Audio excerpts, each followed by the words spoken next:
сіздерге хабарласып, біз КМБ-данбыз. Осы соңғы болған Ресейдегі теракт жағдайына байланысты соны атап айтып жатады. Соған сіздің шотыңыздан ақшалар кеткен.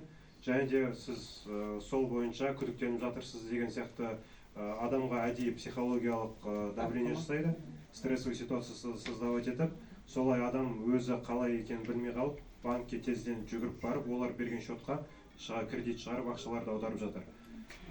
Сол себепті сіздерге қазір ең бірінші айтатыным, ол бұл таңда қазір құқық қорғау органдарына өте көп заявлениялар түсіп жатыр. Оларда қазір қылмыстық істер қозғалып жатыр. Және де ең бірінші сіздерге бұндай жағдай болса, онда бірден ондайға сенбей тұтқаны қоя салу керек. Және де сіздерге КМБ-дан деп хабарласса, немесе банк қызметінен деп банк қызметкерлері хабарласып жатса, прокуратурадан немесе ДВД-дан хабарласып жатырмыз десе, онда телефонды қоясыздар. Және де одан кейін күдіктеріңіз болса, қайтадан бағанағы ұйымдардың қай ұйымнан хабарластық дедік, сол ұйымның официальный номеріне звондайсыздар. Олар сіздерге сол кезде айтады, я бізден хабарласып жатырмыз, немесе алаяқтар болса, ол кісілерді жоқ, бізден ешқандай хабарландыру кеткен жоқ сіздерге, ол алаяқтар деп өздері айтады.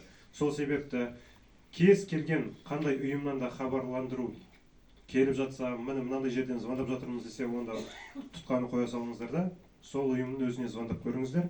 Сол жерде сіздерге барлығын шындығын қалай екенін айтып беретін болады. Және де одан кейін қазіргі таңда алаяқтықтың тағы да бір ушығып тұрған түрі, ол сіздерге конкурстарға немесе бір фотосуреттерге дауыс беру бойынша бір ссылкалар жібереді. Сол ссылканы ашып берген кезде сіздердің данныйларыңызды алып алуға, олардың